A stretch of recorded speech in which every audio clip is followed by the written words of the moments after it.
So for session number 2 of our new and beginning next step winter retreat here, we have a spouse duo, Dr. Bob Mikesell and wife Capri. Bob is faculty in Penn State College of Ag Sciences, animal science. And Capri is, I'll let you both introduce yourself, but Capri is very involved in the Western region biosecurity sector. So I will let each of them talk a little bit more about that once they get rolling. And they're here to discuss all sorts of exciting things related to ag biosecurity. So Bob and Capri, please feel free to take it away. Thanks, John. We're going to try the video thing here for a while. This is Capri over my shoulder. I serve as a senior, or I guess I got a different title. I'm a teaching professor in the animal science department at Penn State. I recognize some names here of some folks that maybe came through Penn State not too long ago. And Capri and I live in a farm in Cambria County. We raise Maine Anjou beef cattle and quarter horses. And we've got about 6 inches of snow in the ground right now, and it's really, really cold here. So we're surviving the winter and glad to visit with you today. I'm going to stop my video just because of bandwidth issues, and we're going to share my screen. And if I can find the PowerPoint presentation here, we've got a few slides, but we certainly want to hear what you folks have to say today. We're going to ask you for some feedback as we go along. So just a little bit of a roadmap. Let me put presentation mode so that I can switch slides. And I'm going to shrink your pictures so that I can see what the heck I've got up here. So I'm going to talk to you a little bit about some biosecurity background and introduce some terms, which hopefully you will have heard some of these before. Capri's kind of the technology guru of this pair. I'm I guess, sort of the nuts and bolts and biology person. So she's going to introduce you to a couple of tools today that you might be able to use in your classroom. And then I'm going to jump back in with some biosecurity risk assessment and biosecurity plans. And then Capri's going to finish up with some lesson planning things. So let's figure out how we're going to keep moving on. And I guess I got to use this stupid little arrow at the bottom. So this is where you need to talk to me. So I'm going to try to relate this back to the lovely COVID thing that we've got going on here and talk about, I want you to tell me about some behaviors and techniques that we've been asked to use to reduce the chances of spreading the COVID-19 virus. So you can unmute yourself and start mentioning a few of those. That would be great. Personal hygiene, like washing our hands. The mask wearing. Masks? We were quarantining animals before it was a law. we haven't got there yet. We're on our way. So changing your clothes or boots between farms. So we're talking specifically about COVID stuff now here. So quarantines, the one social distance is one of the ones that I've got quarantine spelled wrong. Social distance is another one. So yeah, we want to relate this to animal agriculture, and there are lots of things to relate. So let's get into that a little bit more. So this was kind of interesting, jumping off what was mentioned there. I had the pleasure or displeasure or whatever it was of being in the hospital last March for some surgery. And it was just at the beginning of the COVID excitement. And the nurses on the floor that I was in were just all in a tizzy of all the things that they had to do that they'd never had to do before. And it was really entertaining listening to this. And finally, I called them all into the room and explained to them that these are things that we've been doing in the livestock industry for a long time. And they were common biosecurity measures. And, this was not something to get real excited about. This is probably something they should have been doing all along. But, in human health end of things, they probably don't get quite as excited about that as we do in the livestock industry. So it was kind of made me feel better. I don't know if it helped them or not at all, but by the end of the conversation, I felt at least like I got to say my piece, if nothing else. So let's back up a minute and talk about some terminology here. We've got two different types of diseases that travel around the countryside, two main types that we worry about. Bacterial and viral diseases, and they're different. So COVID is an example of which one of those, bacterial or viral? Viral. Thank you. Yes, COVID is a viral disease. Tuberculosis and anthrax and a whole bunch of other ones are examples of bacterial diseases. But there are some commonalities between these two in that both of them need hosts to survive. So they kind of act like, all words are escaping me now, but like worms or other things that live inside of living beings, that they need those hosts in order to go through their reproductive process and survive as a species. Another couple of terms that at least my students tend to get confused are vaccines and antibiotics. So they're really, really different and both very important to preventing and treating diseases. Vaccines are really important in prevention of disease, and they're usually inexpensive injections, and they prime the animal's own immune systems to fight diseases that haven't been encountered yet. Vaccines are available for both viral and bacterial diseases. Antibiotics, on the other hand, are what we use once the horse is out of the barn, so to speak. If an animal's sick already and that sickness happens to be caused by a bacteria, we can give antibiotics to help control and reduce the population of bacteria that are causing disease. Antibiotics, however, don't have any effect on viruses. And we can talk a lot more. We could have a whole separate thing here on antibiotics and antibiotic residues and how antibiotics are used in animal agriculture. But the difference between vaccines and antibiotics is really stark and really important. So we talked about hosts, and we need to talk about how diseases move from host to host. And there are a couple of different ways. The most common and the easiest way for diseases to move from host to host is through physical contact with an infected animal. And these are usually through bodily secretions, urine, feces, mucus. Those are easy ways for diseases to transfer.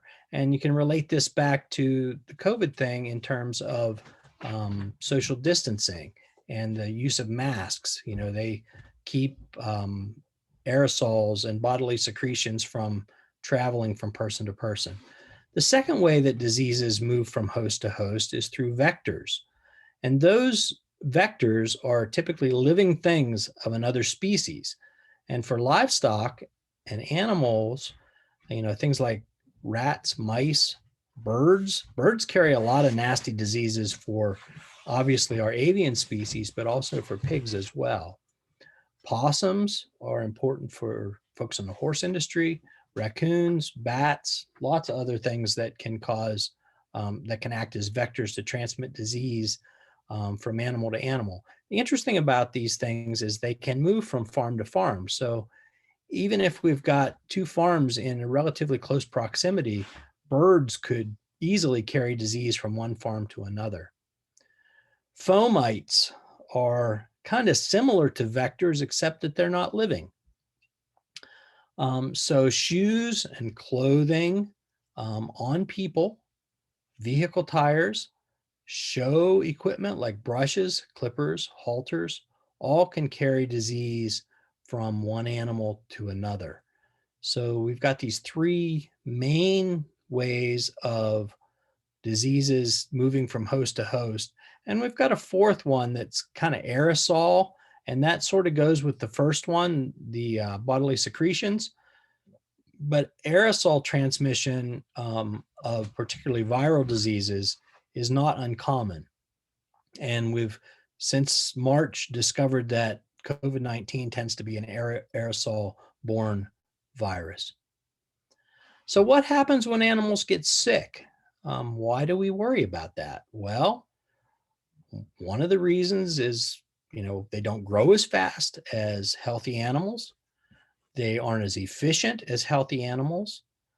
They're not as reproductively capable as healthy animals. And any discussion of sustainability in the animal agricultural industry has to include economic sustainability. So healthy animals are not economical to raise, especially on a large scale. So Capri had a slide in here that I didn't have, so we're going to switch to her, and she's going to talk about a technology and a nice little thing that you can use in your classroom, especially if you're in a virtual environment, to kind of have some fun. So I'm going to stop my share and let her go. Go ahead, Capri. Okay, hi guys. Oh. Here we go. Okay. No, you got it. Okay, now this is really a challenge. So, first of all, before we go any further, can you, using the participants screen, can you give me a green check if disease and transmission of disease and biosecurity practices is something that you would consider yourself extremely proficient in? So a green check or a red X. So for those of you who might be new to Zoom, not sure, if you click on the participants button at the bottom of your screen, you will open up a block of icons that you can use to participate. And if that doesn't work, that's okay. Just you can put yes in the chat, or you can raise your hand, just indicate. So this is one of the techniques that we've learned to use through Zoom. So I see a lot of no's popping up. So that's good. So that way I hope we're not being redundant through this. So what I wanted to share with you, and let me get to my screen. I'm going to share what is called a Mentimeter. And here we are. How many of you have, and you don't have to respond, this is just a rhetorical question. If you've used Mentimeter before, Mentimeter.com, which is where you set it up to create what's called a Menti, MENTI. This is an interactive platform that we use an awful lot in this virtual education mode that we're in right now. So if you have a phone and you want to scan the QR code, you can use that to take you to the Menti question, or you can just simply open up another screen and go to menti.com and type in the code 7046274. Okay, now I have to change how I'm sharing my screen. Let me know by unmuting if you need this to stay up longer so that you can get the QR code or get the code itself. Okay, I'm gonna have Bob put that in the chat, 7046274. Okay, let me stop share that. And now I need to share again. Yep, I'm gonna try to get to,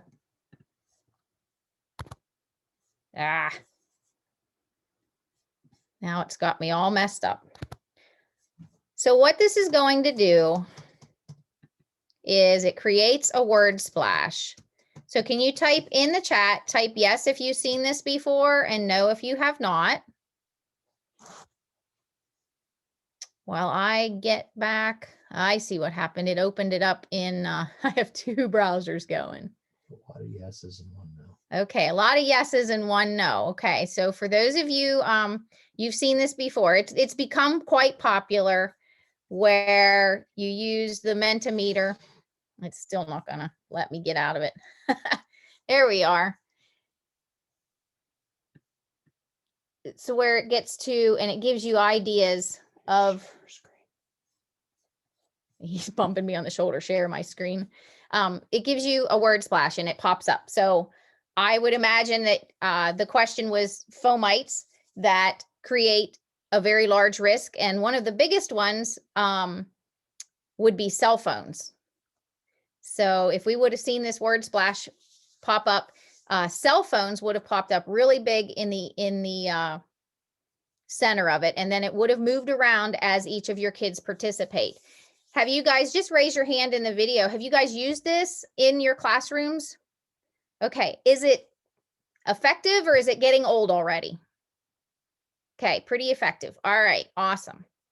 Okay, so that's one piece of this that you can add in. Now, one of the things I want you to also think about is Dr. Mikesell has created a PowerPoint for you, and it's not very fancy. And I can say that because I'm his wife.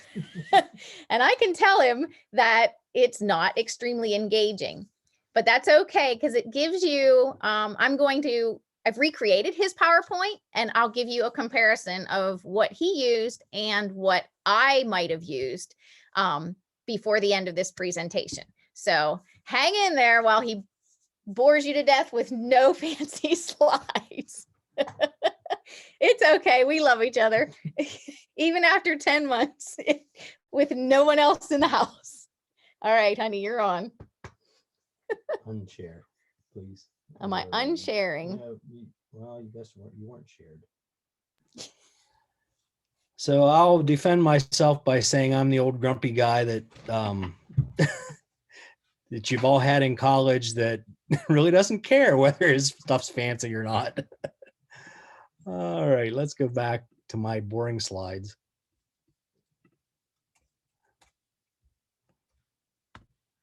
Let's see if we can move to the next one, or I got to use the stupid little arrows again. And we already talked about that. All right. So I don't think I'm muted. That part's muted. I can't hear it. Okay. Can you hear me now? All right. Yes. Good. So we all, kind of decided it makes sense to keep animals healthy rather than treat disease after it happens. And it's interesting that commercial farms, large scale farms, are really on top of this. And our smaller farms and 4-H and FFA members typically don't give it a whole lot of thought. So we're going to talk a little bit about how commercial farms do that. And they develop and follow a site-specific biosecurity plan. And the site-specific part is really important because the risks for specific farm vary a lot. And so the details of this biosecurity plan vary depending on species and facility type. So we can break species down by ruminants versus non-ruminants. And we talk about non-ruminants, pigs and chickens are usually housed indoors at fairly high concentrations. So if one animal gets sick, it's like the first day of kindergarten. Everybody gets sick. Ruminants, on the other hand, sheep, goats, cattle, horses to some extent, are usually housed at a lot lower concentrations and at least partially outdoors. So we know from a COVID standpoint that if we're outside, the odds of transmission are lower than if we're inside. So the same premise holds true for other diseases as well. So if we got non-ruminants that are housed in fairly high concentrations completely enclosed, we get a disease in there, we're going to see it transmit really rapidly. Ruminants, on the other hand, maybe you'll see disease transmission, but it might not be quite so fast. Horses are kind of in between. They can be indoors or outdoors, but they're usually at pretty low concentrations. The biosecurity plan might change based on management style. Commercial farms have a lot of financial risk if animals get sick. So take that pig farm or that chicken farm, and one animal gets sick, all of them get sick, all of a sudden they don't grow, they don't convert feed very efficiently, and we have to treat them with expensive antibiotics. So it gets pretty expensive on a commercial scale. Youth projects and small scale hobby farms maybe operate by a little bit different set of rules. They still are concerned about biosecurity, but maybe it isn't such a huge economic impact if animals get sick. And the big thing is, are animals enclosed inside a building with limited ventilation or not? So we kind of got to look at farms differently depending on what kind of risks there are for a specific farm. If animals, we talked about animals having direct transmission from animal to animal. So anytime we bring animals in and out of a farm, that's a risk. And one of the ways that happens a lot is show animals. So show animals will, leave the farm, go to a show, intermingle with other animals where they might pick up diseases. And then those animals are brought back home again where they can infect the animals that didn't go to the show. So the frequency and movement of animals in and out of a facility really can make a difference on risk of that facility. We can look at other things, feed deliveries. How often does a feed truck come in that's been to other farms? That could be a fomite that, carries disease from farm to farm. What other risks do we have? Are the animals outdoors and have access to living vectors like raccoons, rats, and mice, birds, those types of things? How much human traffic comes in and out of the farm? Are neighbors, coming in and out with high regularity that might bring diseases in and out and take them back out again? So let's look at specific farm types and what some of those risks might be and what might be included in a biosecurity plan in each of those cases. So commercial hogs and chickens, as I mentioned before, they are, typically housed indoors, relatively confined, high concentrations, mechanically ventilated barns, but there's zero incoming and outgoing traffic, animal traffic. So once a group of pigs is placed in a building, that building is managed in what we call an all in, all out scenario, where all the animals come in, all the animals leave, the building is washed down and disinfected before the next group of animals comes in. So while that herd of animals is in that barn, there are no animals coming in.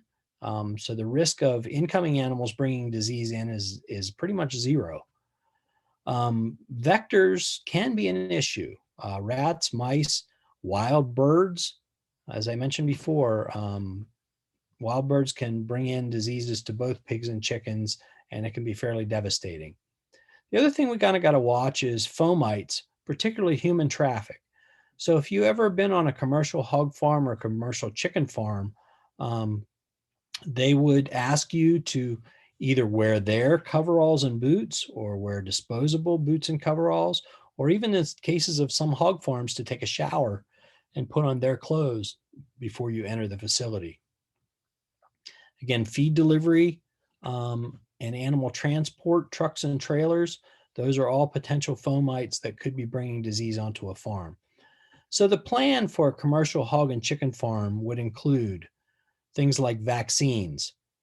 And you're going to see that word come up on every type of biosecurity plan. Vaccines and prevention of diseases with vaccines are going to be really important in all cases.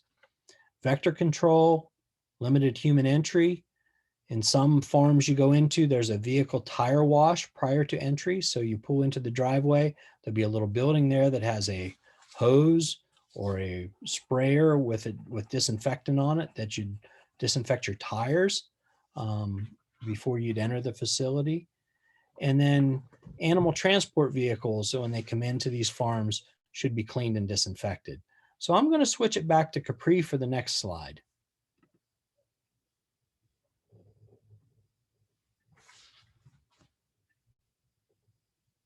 Working on it.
Capri, are you talking? Did we lose you there for a minute? Oh, yeah. Were you, was anybody else able to hear? Okay. I'm not sure if you lost connection there or were muted, Yeah. but we saw the mouse moving, but we just didn't hear anything. We Okay. can hear you now. Okay. What- So let's,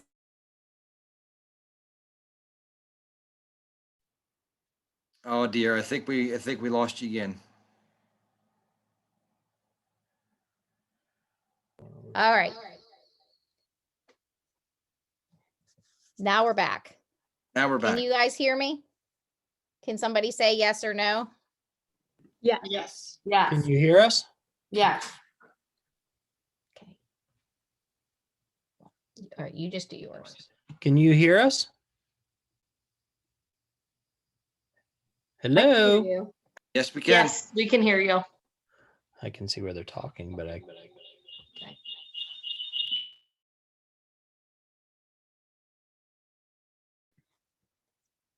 All right. I'm hoping you guys can hear me. Can somebody tell me yes or no? Yes. Yeah. All right. Wow, that was that's what we were afraid of. So we apologize. We probably won't switch again then until the very end. But I'm sharing my screen with you here, and this is one of the pieces of the PowerPoint slide. So Dr. Mikesell had shared with you the idea of biosecurity on a commercial hog farm. So these are some of the concepts that he shared. Incoming animals, vectors, fomites, human traffic, feed delivery. So those are things that you need to address in a biosecurity plan.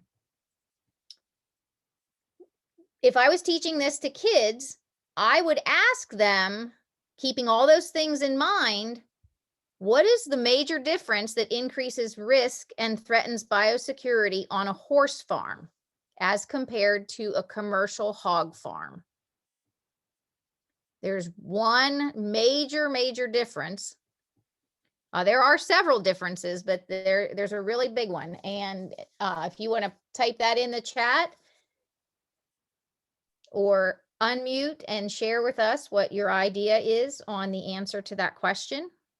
I would say traffic as far as vets, the public, people on and off, and then the horses traveling and returning.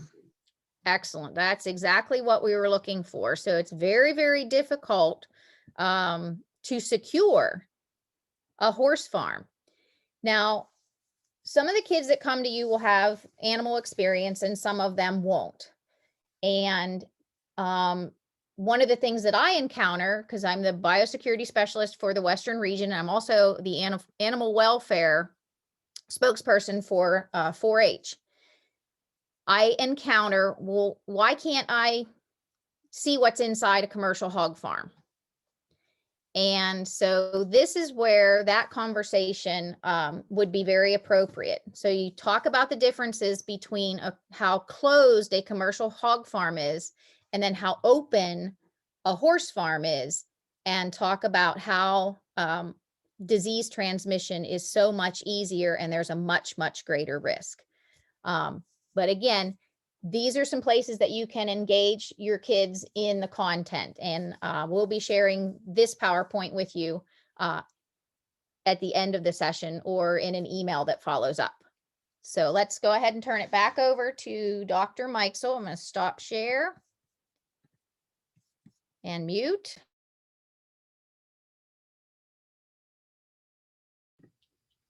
Back to the boring slides. And we have a little reverb going on in here. Okay. Let's see here. So we talked about hogs and chickens. Let's move to cattle, sheep, and goats. So these would fall under the ruminant category where we talked about before, where they're at least partially outdoors. So that on commercial cattle, sheep, and goat farms, there's usually some animals coming in and out of the farm, and this can be pretty variable. And we've got some vectors that can be issues from time to time, but we sort of have the same fomites that we're dealing with before: human traffic, animal transport trucks and trailers. And as generally as an industry, the ruminant folks don't tend to be quite as worried about the cleanliness of animal transport trucks and trailers. Should they be? Probably, but they're typically not. The biosecurity plan for these species would include, number one, vaccines; number two, isolation of incoming animals. And again, we've got a little bit of a crossover with the COVID thing, with quarantining and isolation, making sure those animals aren't sick before they're commingled with the rest of the herd. Vector control, cleaning and disinfecting of transport vehicles. And there's a little asterisk down there that these animals are generally housed in open air facilities or outdoors. So within farm, disease transmission risk is a little lower, but it's certainly not eliminated. Now, if we get a sick animal in there, other ones will get sick. It just won't happen quite as quickly as it will if the animals are completely confined. So we're going to skip over horses since Capri just talked about that. And I did have one for pets, and it's not here for some reason. But, you think about where pets would have the opportunity to exchange diseases, and it's probably places like daycare, doggy daycare facilities, a dog park, or some place where the pets are interacting with other animals, would probably be the major place where disease transfer would happen, or perhaps at a groomer's shop where, if the equipment weren't disinfected between animals, that would be a possibility. My sister used to run a doggy daycare center for a long time, and she had a list of vaccinations that all dogs that were coming into that daycare center had to have.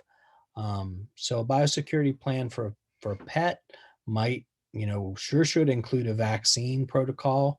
Again, if you're bringing in a new pet into a house, or animals are coming and going pretty regularly, maybe some isolation if that's possible. So just things to think about when it comes to biosecurity planning for various species. There's lots of thought that goes into it, and it's not a cookie cutter thing. It's specific for each farm, each type of animal. and each situation. So with that, I'm going to turn it back over to Capri for a few closing things and some more ideas for you. Okay, going to share my screen again. All right, so going off of what Bob finished up with there, if I were teaching kids, again, I would try to engage with them. So the concept of a biosecurity plan for pets, most of us don't have one, but we should, given the fact that that pet may need to be transported in an emergency. If you think back to Hurricane Katrina and to some of the flooding in Texas and the wildfires in California, people who had a biosecurity plan for their pets were more successful in keeping their pets safe from all different kinds of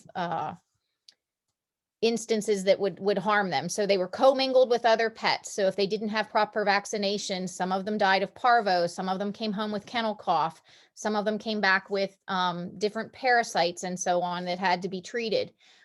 So one of the things I would ask my kids is, would they create a biosecurity plan for their pets? And to get them to start thinking about that, would their biosecurity plan be more like one for horses or more like one for poultry? So poultry, commercial poultry is a very closed operation to keep vectors out. So the obvious answer here is that pets would be much more like horses. And I'm not in presentation mode because my computer doesn't seem to like to go in and out of it. So bringing this full circle, you know, we've discussed the elements of biosecurity plans, and so what elements of those biosecurity plans could also be used to help prevent COVID-19 and disease transmission? And it really is all of them. And I remember at the beginning of the presentation, Bob was asking for input on this. And one of you, I heard you share about, you know, traveling on and off of the farm. And, you know, as we see this disease start to mutate, we're starting to see people increase their biosecurity measures. And one of the ones that I've heard of most recently came to mind when the participant shared that. And it's people have started to have a pair of outside shoes and inside shoes, or they have color-coded shoes that they all wear. Their pink sneakers whenever they're out and about, and they have a location in which they change those shoes before they come into their house, just to prevent disease transmission and bringing those, you know, allowing that fomite, the shoes, to transmit the disease inside. All right, so we're going to switch gears here a little bit. One of the things I'd like to ask you, have you ever used Flipgrid? Flipgrid.com. You could type in the chat. Yes. Yes. Okay, so we are going to use Flipgrid.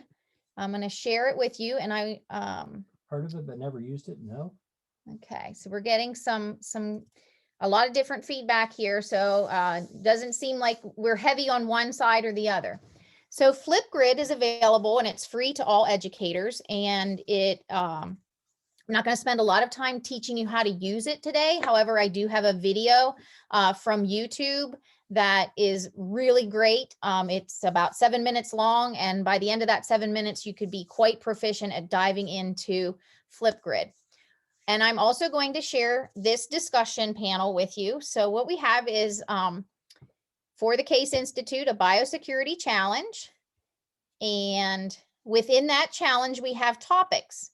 And each of these topics is embedded with video and content related to biosecurity. So there's short video clips that you can share with your students to help deliver the content that we shared today. And they can also interact with you by uploading photos or videos of their ideas of biosecurity. And you can change this to suit whatever the point you're trying to get across, because there is an awful lot of content that we've shared with you today. And you may or may not have time in your curriculum to spend you know, 1 or 2 days or 3 days. But I'm going to share real quick with you. This is one of the topics under the Be Wise About Pathogen Spread is watch your animals. And I'm going to share my niece's response to this request.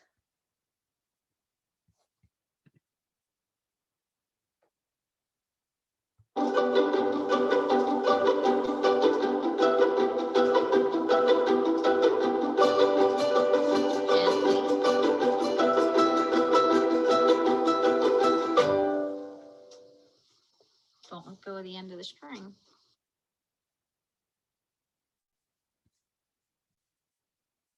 Okay, so that was a very brief video that was made by a 10-year-old, my 10-year-old niece at the time. She's now 14, so we've been doing this for a while. But you can have your kids upload videos of themselves practicing the 4 elements of Be Wise About Pathogen Spread. And that's watch your animals, isolate your animals, educate yourselves and others, and sanitize everything. And you see that they kind of got a little out of order because I was playing with them earlier.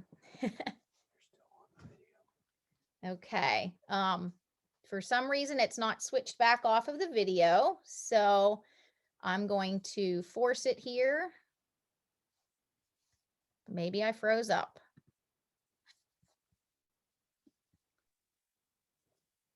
All right, stop share. All right, are we back? You're back. Okay, my husband's telling me, yes, we're back. Oh, wow. The joys of living remotely. All right, so I'm going to jump back here, try to get my resource page up, and I will share in the chat with you all of the links to Flipgrid. Do you, can you, I'm starting to get a little, since I can't share anything else with you here because it's frozen. Darn it. All right. I'm hoping you can see how you can use Flipgrid, and I will share a link with you on how to utilize it as an educator, and also share the link with you to duplicate the biosecurity challenge that I created for the Case Institute. So we're hoping to leave you with a whole bunch of resources. I know you guys have had a really long morning this morning, and unfortunately our technology wasn't helping us deliver this, but we're all in a virtual world, and we've probably all had that happen at a time or another, and I'll stop making excuses for technology. So I'm going to turn it back over to Dr. Mikesell, and I will pop all those links into the chat while he shares a couple things with you, or just catches up with some ideas that you might have. So what we're looking. Let me unmute. You can mute. Yeah. All right, get all the right buttons pushed here. What we're looking for now is questions from you. You know, when John contacted me to do this, this was kind of fun because way back before the earth cooled, I actually got to help write some of the original Case Institute stuff for animal science. And I thought it was an outstanding program then, and I'm glad to see it's still going. So what questions do you have on biosecurity, biosecurity planning? You know, what can we help you with?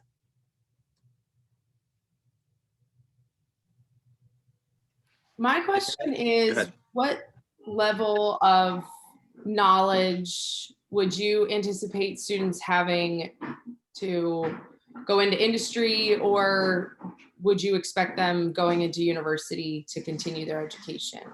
Can I hear the first part of that again? I was muted, Liz. Sorry.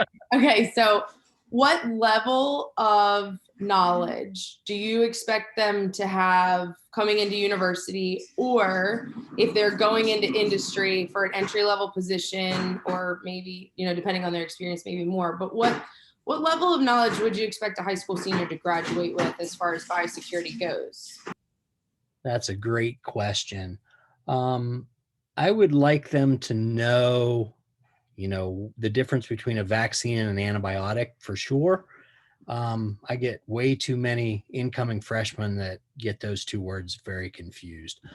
As far as the entry level positions go, I think employers would really respect students that have a good understanding of what biosecurity is and why it's important. Do they need to know all the nuts and bolts? No, but it would be nice if they understood a little bit about how animals are housed in that industry, how they're managed, and why it's so important that we keep them healthy. Does that answer your question? Yes, thank you. Good question. If any other attendees here have a question, I'm going to let you go first, but I've got one that I thought of while watching that, but I can save that. So if any of you have questions, please go for it now before me.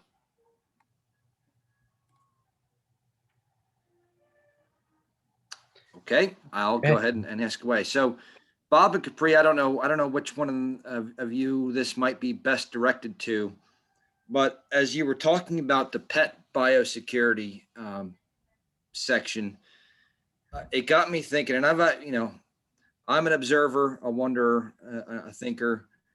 I've often stood in vet clinics and watched the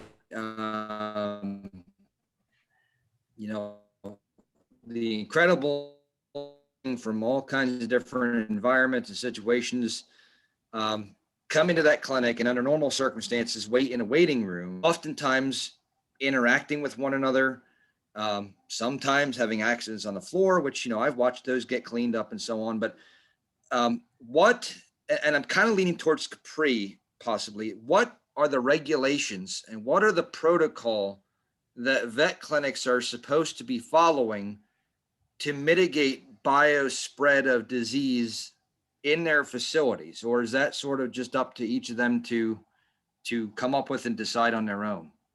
Okay, so that's a fantastic question. So they obviously need to keep as many bacteria and virus out of their clinics as they can. So I've worked for vet clinics. I worked right out of high school. I worked for a horse hospital.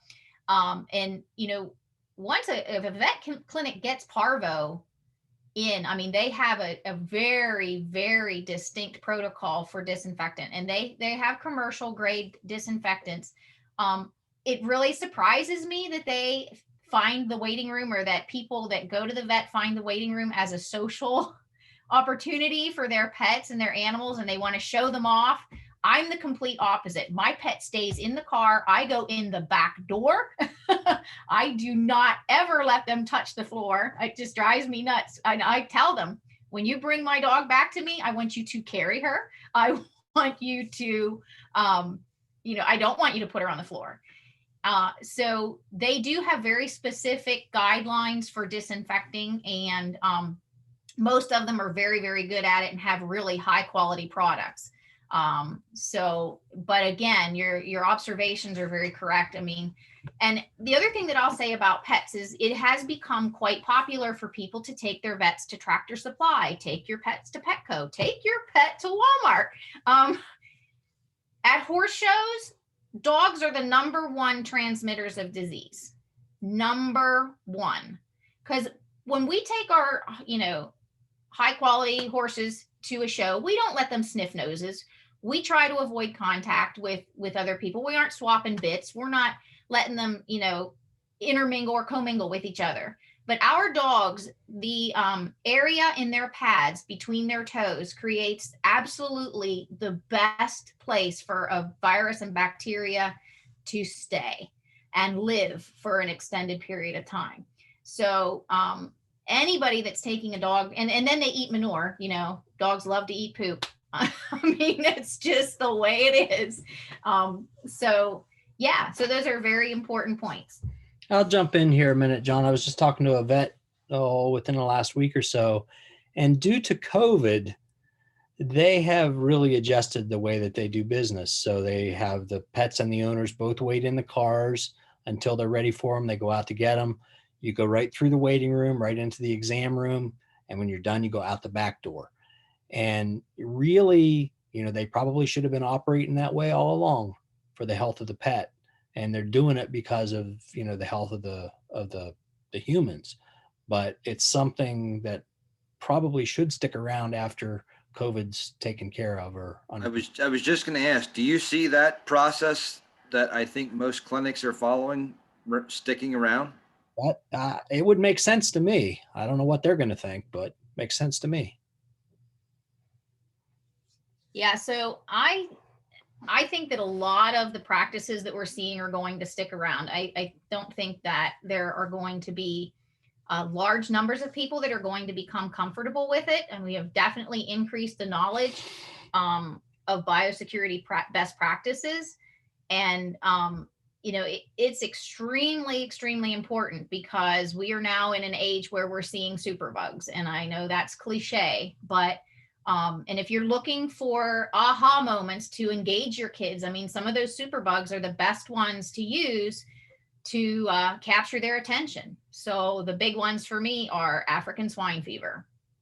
I mean, if you look at the length of time that survives in the environment, it is just absolutely astronomical. It lives indefinitely in hog fat. They haven't even determined when it fails to be resilient and quite virulent.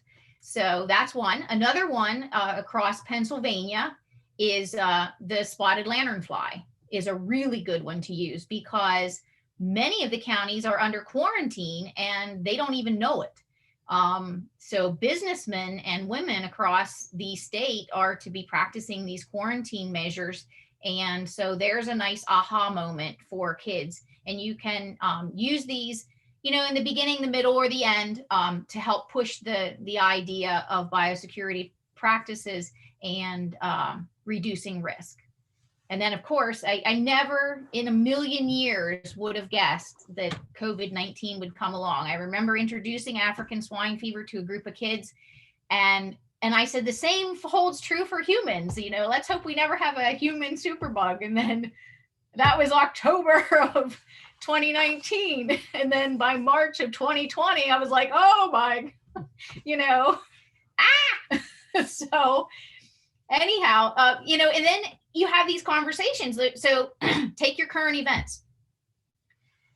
You see on Facebook, it's like, oh, so they thought, the flu was going to be so bad. And look, they lied to us about the flu. Well, we get it. People aren't getting the flu because they're not commingling. We're not going to a Steelers game with how many thousands of people.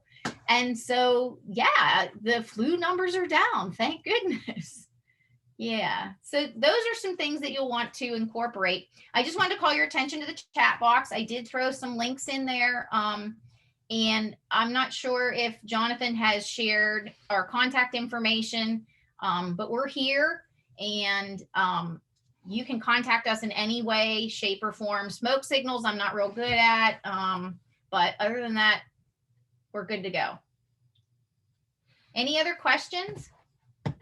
I just had a question about what 4-H is doing. You said you were involved with 4-H, and I taught 4-H to, what am I trying to say? I taught a lesson, excuse me, to a 4-H horse club the other night, and they were announcing that the county show and regionals is on.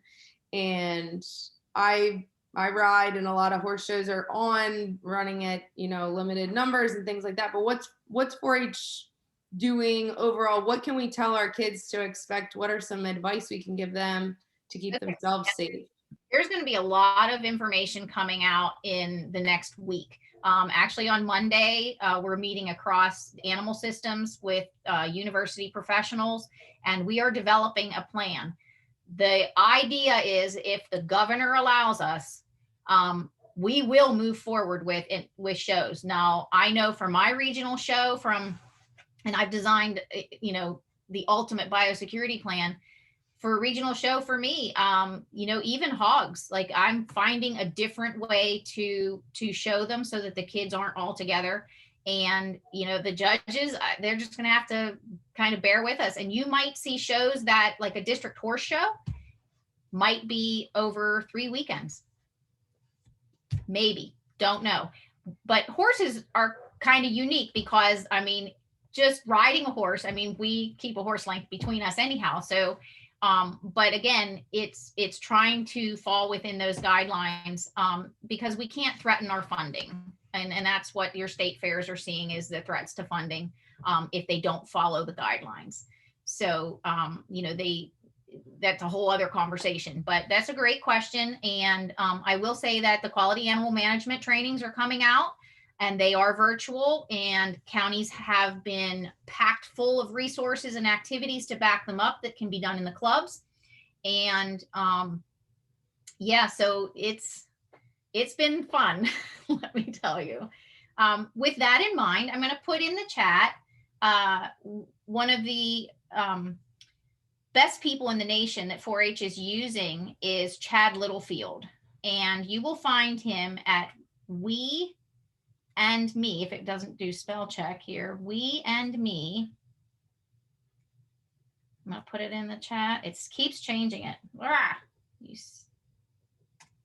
weandme.com. And it's Chad Littlefield, and he has some amazing ways to engage kids and make virtual learning fun. And he speaks to audiences of 6,000 and 8,000, and he has just some incredible things. Just even something as simple as letting them all turn their videos off and go to podcast mode and just listen for a minute. And then, you know, because you'll have kids that you're going to lose because they feel like I'm the only one that doesn't have a video on. So, and then there's just different engagement things. It's called connection before content is one of the biggest ones that I found so helpful. And it's building that connection with your audience. Is that right? weandme.com. Yeah, weandme.com. I think I got it to go in there. Bob got it to go in there. Well, no, his isn't right. It's weand.me.com. Oh, 2 dots. So it's all right. You'll find it. Just look up Chad Littlefield connection before content and you'll find it. All right, guys. Hope you've had a great morning. We almost got you caught up on time. We are. Yes. Any other questions?